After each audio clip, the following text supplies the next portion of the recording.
Bugün şəhidimizin doğum günündə ailəsinin yanında olduk. Bizim din xadimimiz də qeyd elədi ki, şəhid ailələri tək deyil. Bugün onlar övladlarının sayəsində hər kəsə tanınıblar və hər kəs onların yanındadır. Mən bilirəm ki, bugün bura gələ bilməyənlərin də ürəyi bizimlədir. Və arzu edirəm ki, necə ki bugün biz unutmuruq, bizdən sonra gələn nəsillər də unutmasın qəhrəmanlarımızı. Bugün biz varıq, biz ziyarət edirik, amma bizdən sonra gələn nəsillər şəhid məzarlarını ziyarətsiz qoymasınlar. Çünki mən dünən bu məzarlıqda bu kəndin 3 şəhidi var. Digər şəhidlərin məzarlarını da ziyarət elədim.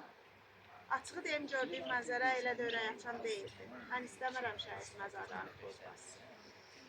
Onların ziyarətinə tez-tez gələnlər olsa, inanın ki, o məzarlar gül çiçək açar, toz basmaz. Odur ki, biz unutmayaq, gələcək nəsillər bizdən gördüyünü davam elətdirəcək. Uşaq ailədən nə görürsə, hansı tərbiyəni görürsə, kənarda da o tərbiyəni göstərir. Biz bugün övladımıza nümunə olsaq ki, şəhidlərimizi unutmamalıyıq. Sabah övladlarımız da övladlarına nümunə olacaq şəhidlərimizə dəyər verməklə. Hər birimizdən Allah razı olsun. Qəhrəman şəhidim, doğum günün mübarək olsun.